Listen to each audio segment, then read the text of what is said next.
तो अस्सलाम वालेकुम और कैसे हो भाई सब। तो देखो पेंट हो गया भाई। पेंट हो चुका है, सब कुछ चेंजेस आ चुके हैं, थोड़ा बहुत मैं काम से भी फ्री हो गया, एग्जाम भी हो गया, अब नेक्स्ट एग्जाम की तैयारी शुरू होने वाली। तो आज हम एक नई चीज इंट्रोड्यूस करने वाले हैं हमारे चैनल में, दैट इज फुटबॉल कॉमेडी करेंगे हम। कॉमेडी जो थोड़ी बहुत हो जाए, थोड़ी बहुत तफरी बांटर्स रहेंगे इसके अंदर।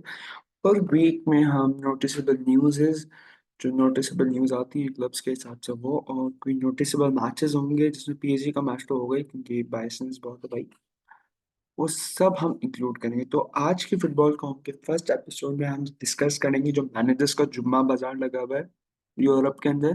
फिर हम डिस्कस करेंगे जो बार्सिलोना ने वॉशरूम कर दिया अपने ही होम ग्राउंड के अंदर, और फिर पीएसजी ने गैर महज़ब नाम की टीम के खिलाफ अपनी इज्जत पलीद करवाई, और मैड्रिड ने अल्लाह अल्लाह करके लास पाल्मास के खिलाफ विन निकाल दी। और फिर इसके बाद सबसे लास्ट में हम यूनाइटेड वर्सेस जो भी वो अजीबो गरीब टीम का नाम है, न्यूपोर्ट काउंटी करके ऐसे कुछ करके, उसके बारे में डिस्कस करेंगे। सबसे पहले हम स्टार्ट करते हैं जो मैनेजर्स का जुम्मा बाजार लगा लो। भाई सैटरडे को दुनिया भर के फुटबॉल फैंस हैरान हो जाते हैं जब फेब्रिज़ियो रोमानो साहब कहते हैं, फेब्रिज़ियो रोमानो की तरफ से पोस्ट आती है कि Jurgen Klopp will leave at the end of the season. सब चेक कर रहे होते हैं कि भाई ये प्रैंक तो नहीं। फिर पता चलता है कि लिवरपूल के फैन के साथ ही प्रैंक हो चुका है, क्योंकि क्लॉप जैसे मैनेजर जिसने एक मरी हुई टीम को खड़ा करा जो उस वक्त इतनी रेलेवेंट नहीं थी, कोई माने ना माने, कोई वो जो हम उससे पहले 5 से 6 दफा चैंपियंस लीग जीते हुए थे भाई, जीते हुए थे लेकिन आप रेलेवेंट नहीं थे। फॉर एग्जाम्पल एसी मिलान अभी अभी हुई नहीं, आज से 2-3 साल पहले मिलान रेलेवेंट नहीं थी, मतलब स्कोडेटो जीतने से 2-3 साल पहले आप चले जाओ, एसी मिलान वाजंट रेलेवेंट। ठीक है। तो ऐसे ही लिवरपूल का सीन था जब क्लॉप आया, क्लॉप ने इस टीम को खड़ा करा, चैंपियंस लीग जीता, प्रीमियर लीग, सब कुछ जीता, and now he is leaving, he is leaving now. और ये शर्मिंदगी की बात नहीं है, मतलब इसी चीज पता चलता है कि फुटबॉल स्केड्यूल कितना हेक्टिक हो चुका है, उस बंदे पे कितना प्रेशर है, उस प्रेशर में वो लड़ नहीं सकता, और उसने बस अपने आप को मान लिया, और मेरा उसके इस डिसीजन को रिस्पेक्ट करना चाहिए। और हम सबको काफी अब इस चीज से लिवरपूल से डर लग रहा है, बस अब ये लड़के दौड़ेंगे, ये लड़के अब खत्म कर देंगे। वैसे इनके पास टीम बहुत टैलेंटेड, अभी भी टॉप लीडर्स है प्रीमियर लीग में, यूरोपा लीग तो आई थिंक ये लोग जीत ही जाएंगे। तो ऐसे खतरनाक फॉर्म के साथ ऊपर से एक इमोशनल फोर्स पे अटैक करने लग जाए तो लिवरपूल को तो कोई हरा नहीं सकता। चलो अब ये तो सेंस बनता ही है। अगले नंबर पे हमारे पास आ जाते हैं चावी हर्नांडेज। देखो चावी हर्नांडेज भाई, एक बंदा आता है 2 साल पहले सात से आता है, लोगों को लगता है कतारी लीग का मैनेजर है जो यूरोप पे नहीं कर पाएगा, वो भी सेकंड बेस्ट लीग उसमें से बार्सिलोना, जो उस पर वैसे ही प्रेशर बहुत रहता है, नहीं कर पाएगा नहीं कर पाएगा। बार्सिलोना कोई अच्छा करता है लीग में, देखो लीग में अंडर चावी, यूरोप में हाँ बार्सिलोना अपनी मिट्टी पलीत कराती है ये, लेकिन लीग के अंदर he was doing very well. वो चैंपियंस लीग की स्पॉट्स तक ले गया, टॉप 4 तक, फिर ला लीगा हराया उस टीम को जो मैड्रिड जो यूरोपियन चैंपियंस थी। फिर आज ये सीजन बहुत उसका गंदा पलीत गया है। लेकिन अगर हम देखते जाएं तो इसमें चाबी का अकेले का कोई कसूर कहना तो सही नहीं। देखो चाबी प्रॉब्लम था ही नहीं, लोग कहते हैं चाबी एक बहुत बड़ी प्रॉब्लम का छोटा सा हिस्सा था, चाबी प्रॉब्लम था ही नहीं, ना उसके आपने प्लेयर्स दिए, ना आपने उसको अच्छा एनवायरनमेंट दिया, और आपने अच्छे खासे लोगों को हटा दिया अपनी मर्जी के लोगों को फिट करने के। आपने हटाया मीनी को, हटाया आपने इसके साथ क्राइफ था उसको हटाया, फिर आप अपनी मर्जी के डेको ले आए, डेको का जिसका कोई पास्ट एक्सपीरियंस नहीं है किसी क्लब के पास, बस के पास 2-3 प्लेयर्स के अच्छे एजेंट था, जो इस बेसिस में वो बंदा आया हुआ है, वरना जीरो ट्रांसफर रिसर्च। मतलब आप मुझे बता दो, विक्टर रोक लिया भाषण, हाँ भाई फ्यूचर का बेस्ट स्ट्राइकर निकल आएगा, फ्यूचर का आना ही निकल आएगा, लेकिन अभी भी बारसा को विक्टर रोक की जरूरत थी, ना वो उसे खिला रहा होना जरूरत थी। बोल दो लेवेंडोस्की जितना भी शट है, मार्क गी, तो उसका गुई हुई ऐसे करके कुछ नाम, वो भी सेकंड बैकअप खेले था। रोके नेसेसिटी नहीं था, इंपॉर्टेंट हो सकता है फ्यूचर की तरफ आप देख सकते हो, लेकिन ये नखरे उन प्लेयर को सूट करते हैं जो फाइनेंशियली स्टेबल होते हैं। जैसे अगर सिटी जाती है हुलियन अल्वारेस के लिए, पीएसजी जाती है बेलार्डो और मुस्काडो के लिए, तो ये चीज़ सेंस बनाती है जहाँ पैसा पड़ा हुआ, तो आप लिमिटेड बजट में डील कर रहे हो, तो आप अपनी नेसेसिटी को डील करते हो, और आपको mid phase through the season दिसंबर तक पता चल जाता है कि आपकी नेसेसिटी क्या है। आपकी नेसेसिटी था सीडीएम, और आप ना मुस्काडो के लिए ना आर्थर के लिए गए, आप गए सीधा विक्टर रोक के लिए। 40 मिलियन दिया आपने, 40 मिलियन फॉर विक्टर रोक, सेंस बनती है इस बात की। लेकिन डेको साहब का मुबारकबाद हो, और जहां तक लोग कह रहे हैं ये रेजिग्नेशन रेजिग्नेशन, मेरे ख्याल से ये पक्की सेकंड है, ये रेजिग्नेशन थी नहीं। देखो लेपोर्टा पॉलिटिशियन है, अगले 2 साल में इलेक्शन आने वाली, और उसके पास उसकी सीवी में दिखाने के लिए कुछ नहीं हो, कुछ नहीं है इसकी सीवी में। फाइनेंशियल कंडीशन इंप्रूव करी? नहीं। बार्सिलोना कुछ अच्छा कर पा रही है? नहीं। उसके पास क्या है अपने टेन्योर में दिखाने के लिए? एक ला लीगा ट्रॉफी, एक सुपर कोपा दे स्पानिया, और है क्या उसकी सीवी में दिखाने के लिए? सच बता रहा हूँ, his tenure would be ending like within 2 or 3 years, और जिसके साथ बार्सिलोना की प्रोग्रेस अब हॉल्ट में नजर आ गई। मुझे लगता था कि 2-3 साल में बार्सिलोना बहुत अच्छा स्टेबल प्रोजेक्ट बन जाएगा दोबारा से, लेकिन ये बार्सा का ऐसे ही चलता है। मैं एक तो बहुत ही जलील होते हैं कुत्ते की तरह, और जब ब्राइज आता है वो भी कुत्ते की तरह। बार्सा दो एक्सट्रीम में चलती है, बीच की बात ही नहीं होती। ठीक है, तो मुझे लगा था फिर बार्सा का राइज आ जाएगा 2-3 साल के बाद, लेकिन चावी के बाद ये जो होल्ड ही लगा है ना, ये एक खतरनाक किस्म का होल्ड है। And I don't think so कि अब बार्सा से रिकवर कैसे करेगी। मैनेजर बड़े बड़े नामों से लिंक हो रहे हैं, वो बड़े बड़े नाम मुंह पे तक मार के चले जाएंगे, क्योंकि लॉजिक नहीं बनती। सिर्फ सबसे ज्यादा लॉजिकल जो लगता है मुझे, वो रियाल सोसिएडाड का मैनेजर है, जो लॉजिकल भी लगता है, बंदा काम भी अच्छा कर रहा है। जिरोना वाला भी मैं अनलाइकली बोलूंगा, लेकिन हो भी सकता है वो, ज्यादा चांसेस नहीं। Like I will prefer Real Sociedad manager over. अब मुझे जो चीज इसमें वैसे भी समझ नहीं, मैं जब बोल रहा कि मुझे लगता है ये रेजिग्नेशन की सेटिंग है, देखो अगर आप चीजें देखो ना जो अनफोल्ड हुई। चाबी 1-2 हफ्ते पहले बड़ा कॉन्फिडेंस कॉन्फिडेंस की बात कर रहे थे, प्लेयर्स हमें सब कॉन्फिडेंस दे रहे हैं। मैच से आधे घंटे पहले, प्रेस कॉन्फ्रेंस से आधे घंटे पहले पूरी वो शोर को सबको बुलाते, मीटिंग करते हैं। उसके बाद आके ये कहते हैं हम पूरा बैक कर रहे हैं चाबी को। चाबी ने डिसाइड कर दिया था कि या तो सैक होगा या तो फिर वो रेजिग्नेशन हो। अब देखो, अगर सैक करता ना लपोटा भी, तो इतना बैकलैश जाना था। लपोटा वैसे ही बदनाम हुआ हुआ है मैसी की वजह से, भी और बैकलैश जाना था। वो ऐसे ढीठ का, वो पॉलिटिशियन है ना इंसान, उसे सिर्फ चाहिए अवाम मेरे साथ। तो वही होता, वो सैक करता भी इस मिड सीजन, अभी सीजन के एंड में से सैक करता। चाबी की भी मिट्टी मिली थी। चाबी का तो बार्सिलोना, चाबी इज अ कैटलन। चाबी के पास ज्यादा बड़ी फैन बेस है जो कोमन के पास थी। कोमन तो कैटलन भी नहीं था, चाबी कैटलन है, इसी एकेडमी का लड़का है, इसी मिट्टी का लड़का है।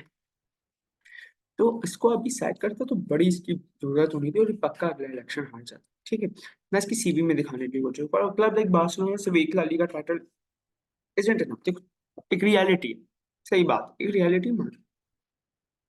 अब जनाब आ जाते हैं इसके, अब लास्ट सीजन तक लेके जाता है, सैक होता तो और बैकलैश। अब इसने कहा कि इससे अच्छा रिजाइन करवा दो। इसने बोला होगा रिजाइन करवा, चाहे अच्छा इंसान है, उसने अपनी सैलरी माफ करा दी होगी, कि इसने रेजिग्नेशन मांग लिया, फिर चाहता होगा रिजाइन करे।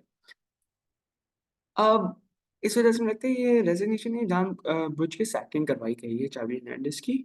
और इसका ब्लेम किस पे जाता है? इसका ब्लेम आई थिंक दैट पूरी जो मैनेजमेंट, ना मैं प्लेयर्स बोलूंगा, मतलब मैनेजमेंट सिटिंग बिहाइंड दैम। एक तो आप मुझे बताओ कि उस्मान डेम्बेले जैसा प्लेयर जिस पर चावी इतना ट्रस्ट करता है, आपका उस क्लब को डेम्बेले क्यों छोड़ना चाहता है? सिर्फ पैसों का reason, I am not buying that shit. ठीक है, सिर्फ पैसों का रीजन हो ही नहीं सकता, सिर्फ पैसा।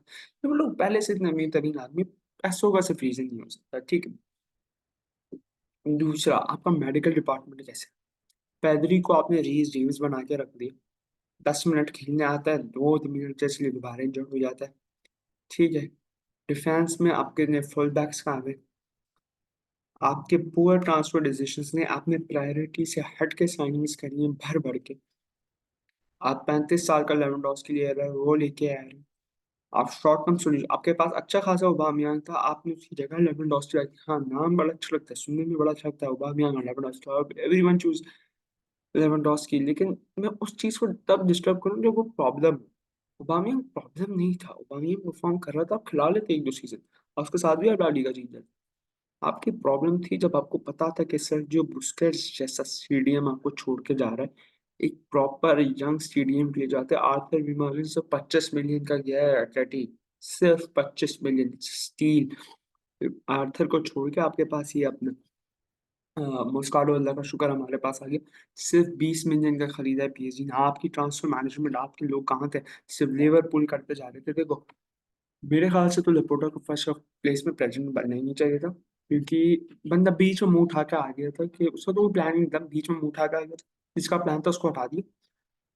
अब मुझे समझ ही नहीं आ रहा है ये करना क्या चाह रहा है। अभी आगे देखता हैं मैनेजर्स कौन सा आएंगे बारसा के अंदर। क्लॉप नो चांस, अभी से कह रहा हूँ नो चांस। एनरिके भूल गोली मार दो हमेशा। ठीक है, एनरिके के बाद अब तीसरा कौन बचा हमारे पास? फ्लिक शायद आ जाए, शायद नहीं, क्योंकि काफी जर्मन मैनेजर से बहुत क्लोज लिंक आ रहे हैं। आई थिंक जर्मनी में बारसा जैसे तुमको हाई नहीं मैनेजर की जरूरत ही नहीं है। एक प्रोग्रेस आई थिंक स्टटगार्ट का एक मैनेजर, उससे भी लिंक आ रहे हैं इनके, तो ऐसे ही मैनेजर के लिए जाना चाहिए। ट्यूखल नहीं, नहीं आ पाएगा, नो चांस ही नहीं। सोसिएडाड का मैनेजर मैंने जो कहा है वो रियलिस्टिक ऑप्शन है, वो आ भी जाए तो वो ज्यादा सही है, क्योंकि वो बार्सिलोना, क्योंकि अब काफी लोग हैं ना बार्सिलोना को ना, ये भी सिर्फ बोलते हैं, जब नया मैनेजर आना होता है ना उससे पहले से भी सारी बातें होती हैं कि हम थोड़ी सी डिफेंसिव फुटबॉल खेलनी चाहिए, प्रैग्मेटिक अप्रोच होनी चाहिए। देखो एर्नेस्टो वेलवर्डे सैक ही क्यों हुआ था, क्योंकि वो जो अप्रोच खेल रहा था according to Barca fan voice, वो बार्सिलोना स्टाइल नहीं। बार्सिलोना 3-4 ने जीत जाती, बट वो बार्सिलोना स्टाइल नहीं है, ये लॉजिक थी। तो किसी मैनेजर को टिकने तो देंगे, तो बहुत मजे के सीन होंगे कैटलोनिया में अगले सीजन, जिसको देखने के लिए मैं बहुत एक्साइटेड हूँ। और अगले नंबर पे थोड़ा अपने ऊपर आ जाते हैं, पीएसजी वर्सेस बरस्ट। नाम ये सब टके लोगों को, ये क्या था मैच भाई, ये क्या था भाई। एनरिके ने कहा है कि दुनिया में जंग हो जाए, दुनिया फट जाए, कयामत कल आ जाए, मुखीले को मैं राइट बैक नहीं खेलूं। वो बॉलन जाहिर है मेरे को, बॉलन तो उसका सही नहीं था, मुझे तो इतना बुरा नहीं लगा, बॉलन का सही नहीं था इतना, कोई जो वॉरेन जाहिर है मेरे स्टैंडर्ड से होगी, उसका सही नहीं था। लेकिन मुखिएले ने पता नहीं कौन सी गंदी पिक्चर्स ले ली कि मुखिएले को तो वो मानता ही नहीं कि भाई वो राइट बैक खेल भी सकता है। दुनिया जहान के राइट बैक हो जो अभी बैंड में साइन किया उससे भी लिंक हो गया, उससे भी बैकअप राइट बैक के नाम पे अभी एक और है पीएसवी का, उससे भी लिंक हुए। दुनिया जहान के नामों से लेंगे, लेकिन जो है उसको नहीं खिलाना ना, उसको बेचने में कंडीशन ऐसी सख्त लगाई हुई कि बैंड परस्यू नहीं करना चाह रही उसे। और अब भाई, और वो कौन है नमूना, अब देखो बेराल्डो पे भी इतना नहीं हुआ तो फर्स्ट स्टार्ट है, डिसेंट स्टार्ट। अब मुझे बता एमबी के भाई, तुझे 4-4 से क्या ऑब्सेशन है मेरा भाई। एक दफा कुत्ते ही इतना जलील होके इज्जत आ गई थी, फिर 4-4। फाबियान का अच्छा गेम था, इंजरी के बाद आया, लेकिन Asensio, Randal, Mbappe, Barcola, F, लिखा तो रहा है कि Asensio as a center midfield, लेकिन भाई साहब ये चल क्या रहा था, वो 4-4 ही लग रही थी पिच के अंदर। और Bradley Barcola, next Neymar mini, शायद नंबर 29 की शर्ट में हमने कोई जादू करा है। जो बंदा लास्ट टाइम जिसने पहनी थी वो बड़ा सुपरस्टार बन गया था, उसका अजीब सा नाम था, कोई किलियन एम्बापे नाम का था, बहुत बड़ा प्लेयर बन गया था। अब देखते हैं ब्रैडली बारकोला बहुत अच्छा परफॉर्म कर रहा है लास्ट फ्यू गेम्स, और अल्लाह से और इज्जत है। लेकिन असेंसियो को जो सच निकाली ऊपर से, असेंसियो का जो गोल था वर्थ वॉचिंग, मतलब आंखें खुश हो जाए आपकी वो गोल देख के। अब उसके बाद हमारे एक और साहब आ जाते हैं, सर हमें रेंडल कोलमन, नाम उसका अजीब यार, वो बंदा कुछ नहीं कर। आई स्टिल बिलीव, चाहे मेरी कोई बात माने ना माने, Gonzalo Ramos is far better Randal Kolo Muani. मेरा बस मैं भेज दूंगा मेरे को, मुझे बहुत बुरा लगता है मजाक, मैं करता रहे टैपिंग मारता हूँ उसको चौड़े, उसको चौड़े देख उसके बाद तो ऐसे उठता है ना जैसे कोई प्राइम R9 उठ के जा रहा है बेशरम, इतना कोई ढीठ इंसान है ना। उसका कल किलियन तो उसका भी बैंग एवरेज गेम रहा है, क्योंकि देखो अब मैंने डेम्बेले को मिस करा, और बीइंग ऑनेस्ट काफी बार मैं हंसेंगे, मजाक बोलेंगे, but Dembele is a crucial part of our team. I think भाई मैं तो दुआ करूँ कि ये 3-4 प्लेयर जल्दी से वापस आ जाएं, कैंगन की डेम्बेले हकीमी, और भाई और उगारते को भी खिला दे भाई ये। तो ये 3-4 प्लेयर्स वापस और नूनो मेंडेस, भाई नूनो मेंडेस इन सबसे बड़ा सबसे इंपॉर्टेंट आदमी तो नूनो मेंडेस है। बस वो आ जाए ना, बस हमारा सीजन पटरी पे आ जाएगा दोबारा से। अभी भी पटरी पे, लेकिन एक बंदा जिसको भी सबसे ज्यादा हटी हुई है ना, वो ये जो बीच में चला पोर्तुगीज नमूना, ये डेनीलो। भाई तू करने क्या आता है, तू है क्यों, तू बिकता क्यों नहीं है, और तेरे पास कौन सी गीदड़ सिंगी है जो तू, कोई भी मैनेजर आ जाए लेकिन तू रहता है। टूखल आए, पोचेटिनो आए, साला गल्टियर है, अभी एनजीके भी, तू साला कुछ नहीं करता तू भाई, तू है क्यों टीम में। मुझे अभी भी याद है पीएसजी का जो सबसे पहला फ्रेंडली मैच होगा उसको तुझे कैप्टन बना के उतारा था, लूचो भी खुदा की कभी बिहार का, तो उसके लिए मैं सर के ऊपर से बांध से जाती, फिर मैनेजर इतना बड़ा है ना, मैं बस चुप हो जाता हूँ। लेकिन भाई तूने क्या डिफेंडिंग करी थी, मतलब सेकंड पीएसजी का फर्स्ट हाफ जितना अच्छा था ना, बेहतरीन फुटबॉल, जो लूचो की फुटबॉल जिसका हम वेट करते हैं वीकेंड का, उसका एकदम अपोजिट सेकंड हाफ में हुआ है। बिल्कुल मिट्टी पलीत कराई। रोमा मेरा भाई है भाई, मेरा भाई है, मैं तुम उसकी तारीफ ही नहीं करूंगा, इसका डेढ़ किस्म का इंसान है ना। साले की जब तारीफ करो तो बुरा खेलते, जब बुराई करो तो साला अच्छा खेलते, तो खटिया थर्ड क्लास गोलकीपर है डोनारूमा, बेचो साले को, हटाओ, टेनास को स्टार्ट करो।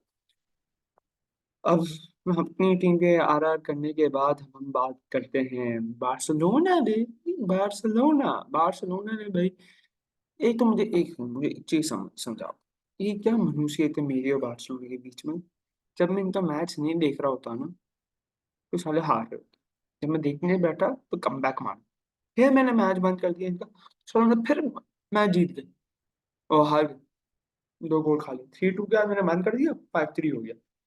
तो ये चल क्या रहा है? और भाई उन प्लेयर्स को क्या हो गया? लास्ट सीजन तक मैं पागल था, मैं क्या था, मैंने बार्सिलोना को बेस्ट डिफेंस इन यूरोप कहा था, जबकि उस वक्त आर्सेनल बहुत अच्छा खेल रही थी, सिटी भी थी।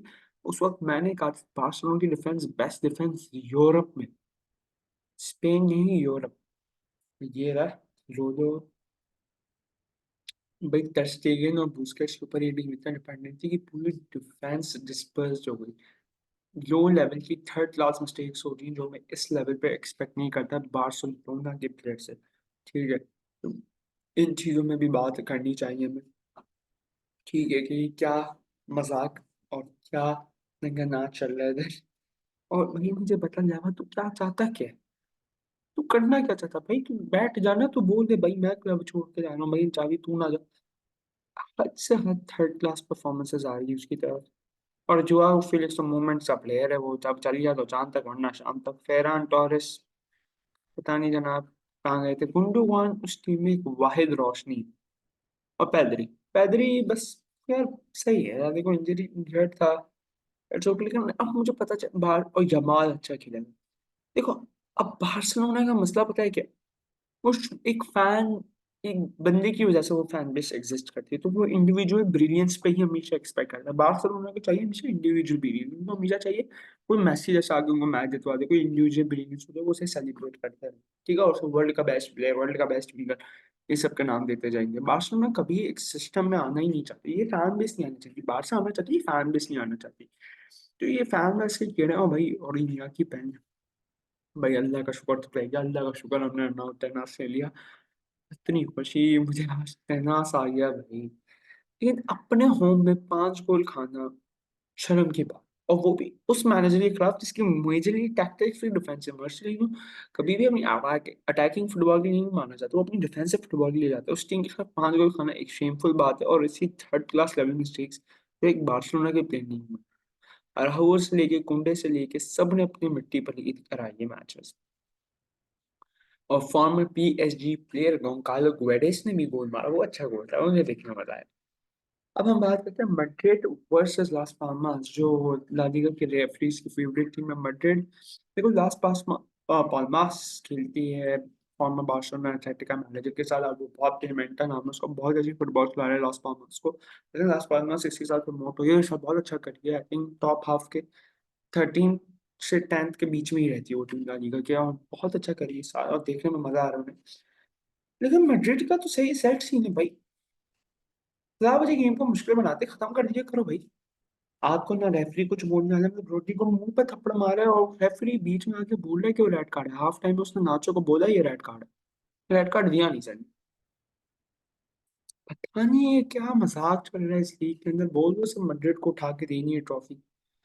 इस वजह से देखो मैड्रिड की इंडिविजुअल ब्रिलियंस में क्वेश्चन, मैड्रिड के पास दुनिया के टॉप टैलेंट्स बैठे हुए, टॉप प्लेयर्स बैठे हुए, इसके बाद भी उन्हें ऐसी चीप चीप थिंग्स इनकी हेल्प करती हैं जिन पर सही इल्जाम होते हैं यार। मतलब आप इनके प्लेयर्स उठा के देख लो, चुआमेनी, कामाविंगा, वेलवर्डे, विनीशियस तो मुझे इतना पसंद नहीं, रॉड्रिगो, ये सारे टॉप क्लास प्लेयर्स हैं, उसके बावजूद एक चीप हरकत करके अगर आप जीतना, तो ये शर्मिंदगी की बात है।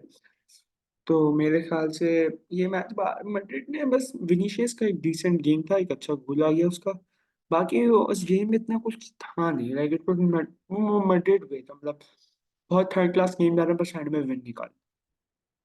फिर अगर हम बात करते हैं इस सीजन के सबसे इम्पोर्टेंट मैच, जो सबसे डिफिकल्ट मैच था, match of the season, Newport county versus Manchester United. Newport county का तुम लोगों ने नाम नहीं सुना होगा, बीइंग ऑनेस्ट मैंने भी मैच शुरू होने से 10 मिनट पहले नाम नहीं सुना था।